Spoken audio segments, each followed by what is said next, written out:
always dreamed of a wedding like this, the kind that feels pulled from the pages of a fairy tale, where every detail falls into place like magic. It was the kind of day where the world seemed to stop, where all eyes were on us, Jake and me, two people promising forever in front of family and friends. The vows had been perfect, words from the heart that left everyone misty-eyed. I remember Jake's hands trembling as he slid the ring onto my finger, his voice cracking slightly as he spoke. He was my everything, my rock, my comfort, my safe place. But there was a shadow on the edge of my perfect day, one I hadn't allowed myself to acknowledge fully. Jake's best friend Matt was his best man. They'd been inseparable since college, partners in crime, as Jake liked to say. Matt was charming in a way Jake wasn't, with his sharp wit and that effortless smile that seemed to draw people in. I always told myself my feelings for him were just a fleeting crush, a silly infatuation that meant nothing. But on my wedding day, those feelings felt less fleeting and more dangerous. The reception was everything I hoped it would be. Laughter and music filled the air as guests danced under twinkling lights. Jake was the life of the party, mingling and laughing, his happiness infectious. I tried to stay by his side, soaking up his joy, but I couldn't ignore the way Matt's eyes lingered on me from across the room. "Beautiful night, isn't it?" Matt said, appearing beside me as I stepped outside for a breath of fresh air. I nodded, clutching my champagne glass tightly. "It really is perfect, actually." "Perfect suits you," he said, his voice low. I felt the words more than heard them, the way they sent a shiver down my spine. I turned to face him, my pulse quickening. "Matt, don't." He raised his hands in mock surrender, that familiar grin tugging at his lips. "Relax, I'm just saying what everyone's thinking. Jake's a lucky guy." The compliment was innocent enough, but the way he looked at me wasn't. I knew I should walk away, go back inside to my husband, but something kept me rooted to the spot. The night went on, and I tried to push Matt from my mind. Jake and I shared our first dance, our smiles wide and genuine as the crowd cheered us on. Yet, even in Jake's arms, I felt a pull toward something I didn't understand, something I didn't want to name. As the celebration wound down, I found myself stealing glances at Matt. He was always there, hovering just on the edge of my vision, and each time our eyes met, I felt a knot tighten in my chest. By the time Jake and I made our way upstairs to our bridal suite, I was emotionally drained. Jake was tipsy and happy, his arms draped around me as he kissed my forehead. "Best night of my life," he murmured, his words slurring slightly. "Mine too," I whispered, though a part of me felt hollow. I stayed awake long after Jake had passed out, staring at the ceiling as my mind raced. I tried to tell myself it was just the stress of the day, the overwhelming emotions of such a big moment, but deep down I knew better. And though I didn't realize it at the time, this night, the night that should have been the start of a beautiful forever, was about to take a turn that would destroy everything. If you're drawn in by the story, make sure to like and subscribe to hear how this unfolds. Trust me, the best and the most heartbreaking parts are yet to come. The celebration was over, and the remnants of the night lay scattered across the ballroom. Empty glasses, wilting flowers, and the faint hum of laughter lingering in the air. Jake had been whisked away to bed by a groomsman after one too many drinks, leaving me with a moment to breathe. I lingered downstairs, unsure why I felt restless instead of relieved. It was quiet now, the kind of quiet that presses against your chest and makes you hyper-aware of every thought, every suppressed feeling. I stepped out onto the balcony overlooking the moonlit garden. The crisp night air bit at my skin, but I welcomed the clarity it brought. "Couldn't sleep?" a familiar voice asked from behind me. I turned and saw Matt leaning casually against the doorway, his tie undone and his jacket slung over his shoulder. He looked like he belonged in a movie, effortless, confident, dangerous.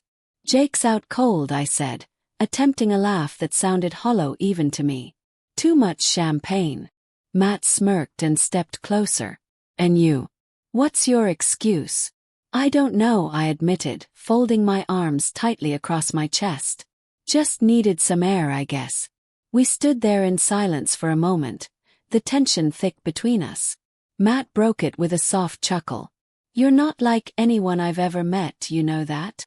I glanced at him, my pulse quickening. Don't say that. Why not? He moved closer, his voice lowering. It's the truth. I should have stopped him right there. I should have walked away, gone back to my room, to my husband. But I didn't.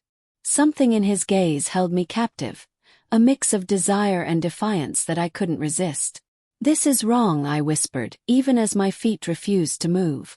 Then tell me to leave, he said. His voice soft but insistent. I opened my mouth to say the words, but they wouldn't come. Instead, I felt his hand brush against mine.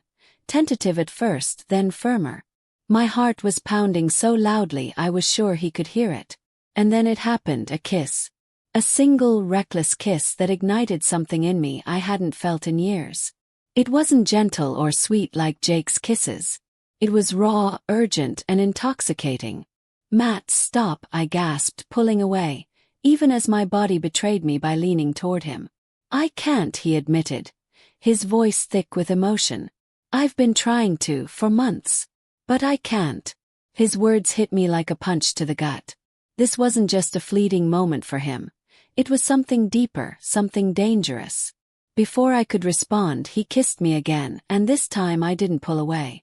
The rest of the night blurred into a haze of poor decisions and stolen moments, each one heavier with guilt than the last. By the time the sun began to rise, I felt like a stranger in my own skin. I slipped back into the bridal suite, finding Jake still fast asleep, oblivious to the storm I had just unleashed. The next morning we left for our honeymoon, a week in the Caribbean that was supposed to mark the beginning of our life together. Jake was blissfully happy, his hand always in mine, his eyes filled with love and excitement. I tried to match his energy, but every laugh, every kiss, every shared moment felt like a lie. And then there was Matt. He hadn't said a word to me since that night, but his absence spoke volumes. I avoided my phone, afraid to see his name, afraid of the temptation it would bring. But secrets have a way of surfacing, no matter how tightly you try to hold them down. The honeymoon was everything Jake had promised. White sand beaches, candlelit dinners, and endless sunsets. It should have been perfect, but no matter how much I smiled or laughed at Jake's jokes, the weight of my secret pressed down on me, growing heavier with each passing day. By the time we returned home, I had almost convinced myself I could bury it, lock it away in the deepest part of my mind, and move forward. Jake didn't suspect a thing. He was the same loving, devoted husband he'd been since the moment we said, I do. But guilt doesn't vanish, it festers. 3 days after we returned, I was in the kitchen making coffee when Jake's voice broke through the hum of the coffee machine. Hey babe, can you come here for a second? His tone was light, but there was something off about it, something that made my stomach twist. I wiped my hands on a dish towel and walked into the living room. Jake was sitting on the couch, his phone in his hand, his face pale. What's up? I asked, trying to keep my voice steady. He looked up at me, his eyes searching mine. I just got a weird text from Matt. My heart stopped. What kind of text? I asked, my voice barely above a whisper. Jake didn't answer. Instead, he held up his phone, showing me the screen. My knees nearly gave out as I read the messages. Matt. I can't stop thinking about that night. I know it was wrong, but I don't regret it. Do you? Matt, please tell me we can talk about this. I need to know where you stand. The room spun. My mouth went dry. I felt like I was underwater, suffocating as Jake's gaze bore into me. Tell me this isn't what I think it is, he said, his voice shaking with barely controlled anger. I opened my mouth, but no words came out. Tears filled my eyes, and I shook my head, trying to deny what was already written in black and white. Answer me, Jake roared, standing so quickly that the coffee table rattled. I'm sorry, my voice cracked and the tears spilled over. I'm so sorry. Jake's face crumpled, a mixture of pain and disbelief. You and Matt. My best friend. It was a mistake, I cried. I didn't mean for it to happen, it just did. Just did. A mistake, he repeated, his voice dripping with venom. You slept with my best man on our wedding night, and you call it a mistake? The words hung in the air like a slap. I couldn't look at him. The guilt was suffocating, but it was nothing compared to the betrayal etched across Jake's face. I didn't want to hurt you, I whispered. Well, congratulations, he spat. You didn't just hurt me, you destroyed me. He turned away, pacing the room, his hands running through his hair in frustration. How long? How long has this been going on? It was just that night, I said quickly. It didn't mean anything. Jake laughed bitterly. Didn't mean anything. Then why is he texting you like he's in love with you? I had no answer for that.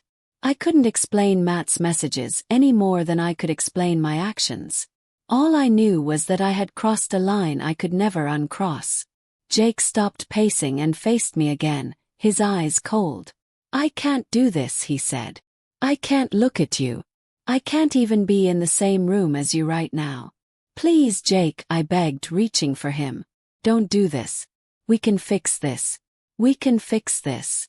He pulled away from me like I was poison. There's no fixing this. You didn't just betray me, you betrayed us. You threw everything away for him. Tears streamed down my face as I watched him grab his keys and head for the door. Jake, please don't leave. He stopped, his hand on the doorknob. I'm not leaving, he said coldly. You are. The door slammed shut behind him, and I sank to the floor, sobbing. I spent the night on the couch, wrapped in a blanket of shame and regret.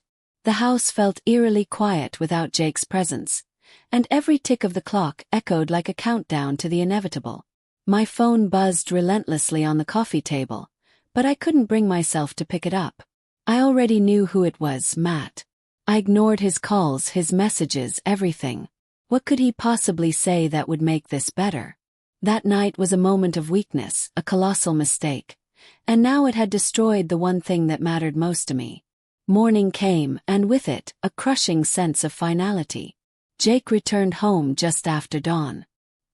He looked exhausted, his eyes bloodshot, his shoulders slumped. He didn't say a word as he walked past me and into the bedroom. Jake, I called softly, following him. He turned to face me, and the coldness in his expression made my heart ache. Don't, he said sharply. I don't want to hear it. We need to talk, I pleaded. No, he said firmly. You need to pack your things. I froze, his words slicing through me like a blade. Jake, please don't do this. We can work through this. I love you. He laughed bitterly, shaking his head. You love me. Is that what you call it?